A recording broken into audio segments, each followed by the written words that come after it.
സാധാരണ ഒരു മാധ്യമപ്രവർത്തകൻ രാഷ്ട്രീയത്തിലേക്ക് ഇറങ്ങുന്ന സമയത്ത് അല്ലെങ്കിൽ പൊതുപ്രവർത്തനം ഇറങ്ങുന്ന സമയത്ത് MLA MP രാജ്യസഭാ സീറ്റോ കിട്ടിയാലാണ് സാധാരണ പോവുക. അങ്ങനെയാണ് നമ്മൾ കണ്ടിട്ടുള്ളത്.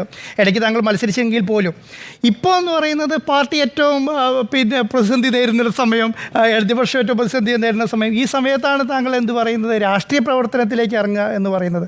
ഞങ്ങളെ സംബന്ധിച്ചിടത്തോളം താങ്കൾ കാരണം താങ്കൾ ഇന്ത്യ വിഷൻ തുടങ്ങിയ കാലം മുതൽ ചലഞ്ചുകളെ ഏറ്റെടുത്ത്, കാരണം കേരളത്തിലെ ആദ്യത്തെ സമ്പൂർണ്ണ വാർത്താ ചാനലാണ്, 24 മണിക്കൂർ സമ്പൂർണ്ണ വാർത്താ ചാനലാണ് താങ്കൾ സ്റ്റാർട്ട് ചെയ്തത്. റിപ്പോർട്ടർ TV ആണെങ്കിൽ കേരളത്തിലെ ആദ്യത്തെ മാധ്യമ പ്രവർത്തനം തുടങ്ങുന്ന വാർത്താ ചാനലാണ്.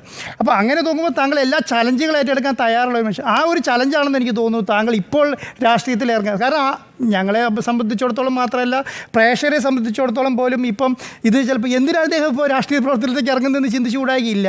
അപ്പം താങ്കൾ എന്താണ് ഇപ്പം അങ്ങനെ ഒരു തീരുമാനം എടുക്കാൻ കാരണം? അത് ആറ്റോവേഷൻ താങ്കൾ പറഞ്ഞത് പൂർണ്ണമായും ശരിയാണ്. എൻ്റെ മുന്നിൽ ഇപ്പോൾ ഒന്നുമില്ല. നോക്കൂ, നമ്മളിപ്പോൾ ഒരു പൊതുപ്രവർത്തനത്തിലേക്ക് ഇറങ്ങുന്നു എന്ന് പറയുമ്പോൾ നമുക്ക് രാഷ്ട്രീയത്തിൽ നാളെ എന്തെങ്കിലും ആകുമെന്നുള്ള ഒരു വിശ്വാസവുമില്ല. അങ്ങനെ എന്തെങ്കിലും ഉറപ്പ് നൽകുന്ന ഒരു രാഷ്ട്രീയ പാർട്ടിയുമായിട്ടല്ല ഞാൻ കൈകൊടുക്കാൻ പോകുന്നത്, അല്ലെങ്കിൽ ഞാൻ കൈകൊടുത്തുകൊണ്ടിരിക്കുന്നത്. അപ്പോൾ ആ കാര്യത്തിലൊന്നും എനിക്ക് യാതൊരു സംശയവുമില്ല. മാത്രമല്ല അതിലൊന്നും എനിക്കൊരു ആശങ്കയുമില്ല. കാരണം പൊതുപ്രവർത്തനത്തിലേക്ക് ഇറങ്ങുക എന്ന് പറയുമ്പോൾ നമ്മുടെ ജീവിതം മാറ്റിവെച്ച് നമ്മൾ ആളുകൾക്ക് ഒപ്പം ഉണ്ടാവുക എന്നുള്ളതാണ്. നമ്മുടെ എന്താ പറയുക, സഹജീവികൾക്കൊപ്പം ഉണ്ടാവുക എന്നുള്ള. മാധ്യമപ്രവർത്തനത്തിൽ ഞാൻ അങ്ങനെ തന്നെയായിരുന്നു എന്നാണ് ഞാൻ വിശ്വസിക്കുന്നത് കേട്ടോ. കാരണം ഞാൻ എൻ്റെ വ്യക്തി ജീവിതത്തിന് ഒട്ടും പരിഗണന കൊടുക്കാതെയാണ് മാധ്യമ ജീവിതത്തിൽ സജീവമായിട്ടുള്ളത്. അത് ആദ്യ കാലഘട്ടം മുതൽ അങ്ങനെയായിരുന്നു. ഇപ്പോൾ ഞാൻ 2021 നിയമസഭാ തെരഞ്ഞെടുപ്പ് അതെ, ഞാൻ പറയുന്നത് ഞങ്ങളൊക്കെ താങ്കളുടെ അമ്മ മരിച്ചു എന്ന് പറയാൻ വേണ്ടിയിട്ട് വന്നിരിക്കുമ്പോൾ ഇവിടെ വാർത്ത വായിച്ചുകൊണ്ടിരിക്കുകയാണ്. നമുക്കത് നോക്കൂ, ഈ സ്ഥാപനം നമ്മുടെ ചുമലിലാണുള്ളത്. ഈ സ്ഥാപനത്തിൽ ജോലി ചെയ്യുന്ന ആളുകൾ മുഴുവൻ, സഹപ്രവർത്തകർ മുഴുവൻ എന്നെ കൂടി ഡിപ്പെൻഡ് ചെയ്യുന്നു, അല്ലെങ്കിൽ പ്രധാനമായും എന്നെ ഡിപ്പെൻഡ് ചെയ്യുന്നു. അപ്പോൾ അന്ന് ഞാനല്ലാതെ ഒരു അവതാരകൻ നമുക്കില്ല. അപ്പോൾ ആ സമയത്ത് എനിക്ക് ഇട്ടിറങ്ങി പോവുക എന്ന് പറഞ്ഞാൽ, ഇപ്പോൾ നിങ്ങൾക്കൊക്കെ അറിയാമല്ലോ, നമുക്ക് ലോക്സഭാ തെരഞ്ഞെടുപ്പിൻ്റെ കൗണ്ടിങ്, നിയമസഭാ തെരഞ്ഞെടുപ്പിൻ്റെ കൗണ്ടിങ്, ഇതാണ് ഒരു ടെലിവിഷൻ ചാനലിനെ സംബന്ധിച്ചുള്ള ഏറ്റവും വലിയ 2 ഇവൻറ്റുകൾ. അതിൽ തന്നെ നിയമസഭാ തെരഞ്ഞെടുപ്പിലെ കൗണ്ടിങ്ങാണ് ഏറ്റവും വലിയ ഇവൻറ്റ് എന്ന് പറയുന്നത്. അപ്പോൾ ആ 5 വർഷത്തിനൊരിക്കൽ കിട്ടുന്ന ഒരു ഇവൻറ്റിനെ നമുക്ക് ഉപേക്ഷിച്ച് പോകാൻ കഴിയുക എന്ന് പറഞ്ഞു കഴിഞ്ഞാൽ അത് നമ്മുടെ ഉത്തരവാദിത്തം നിർവഹിക്കൽ. ഞാൻ പറഞ്ഞു വരുന്നതെന്ന് വെച്ച് കഴിഞ്ഞാൽ, അങ്ങനെ വ്യക്തി ജീവിതത്തിൽ ഏതെങ്കിലും തരത്തിൽ നേട്ടങ്ങൾ ഞാൻ ആഗ്രഹിക്കുന്ന ആളല്ല, അല്ലെങ്കിൽ അത് പ്രതീക്ഷിച്ച് നമുക്ക് ഇറങ്ങാൻ കഴിയുന്ന ഒരു മേഖലയല്ല പൊതുപ്രവർത്തനം.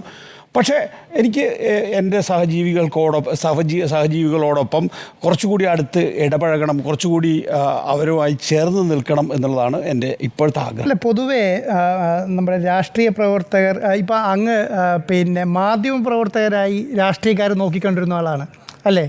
ഇപ്പോൾ രാഷ്ട്രീയ പ്രവർത്തകരായിട്ട് എങ്ങനെ മാധ്യമങ്ങളെ നോക്കിക്കാണും? തീർച്ചയായും എനിക്ക് മാധ്യമങ്ങളെക്കുറിച്ച് വിമർശനമുണ്ട്, നല്ല വിമർശനമുണ്ട്. പ്രത്യേകിച്ച് കേരളത്തിലെ മാധ്യമപ്രവർത്തനത്തെക്കുറിച്ച്. കേരളത്തിലെ മാധ്യമപ്രവർത്തനം വളരെ സജീവമാണ്, എപ്പോഴും ഭയങ്കര അലർട്ടാണ്. പക്ഷേ എങ്കിൽ പോലും ഇപ്പോൾ രാഷ്ട്രീയ ദിശയിലൂടെ നോക്കുമ്പോൾ എനിക്ക് നമ്മുടെ ഒരു മാധ്യമപ്രവർത്തനത്തെ സംബന്ധിച്ചിടത്തോളം വലിയ ആശങ്കയുള്ള ഒരാളാണ് അത്. പക്ഷേ നോക്കൂ, എല്ലാത്തിനും വെല്ലുവിളികളുണ്ടല്ലോ. ഇപ്പോൾ ദേശീയ തലത്തിൽ തന്നെ നമ്മൾ പലതും കാണുന്നു. ഇപ്പോൾ കുറേ കൂടി മാറ്റങ്ങൾ വന്നു തുടങ്ങിയിരിക്കുന്നു എന്ന് നമ്മൾ മനസ്സിലാക്കുകയാണ്. എന്നതുപോലെ സംസ്ഥാനത്തിൻ്റെ മാധ്യമരംഗത്തും മാറ്റങ്ങളുണ്ടാവും എന്നുള്ളതാണ്. അപ്പോൾ ഞാൻ പറയുന്ന റിപ്പോർട്ടർ TVയെ സംബന്ധിച്ചിടത്തോളം നമ്മൾ 2011 സംപ്രേഷണം ആരംഭിക്കുമ്പോൾ അതിശക്തമായ രീതിയിൽ നമ്മൾ സർക്കാരുകൾക്കെതിരെ പ്രതികരിച്ചിട്ടുണ്ട്.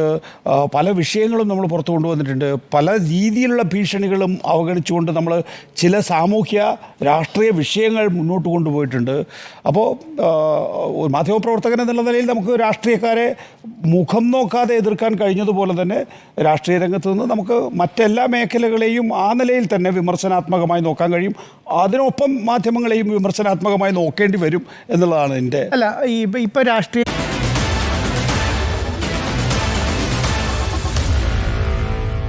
Meet the editors.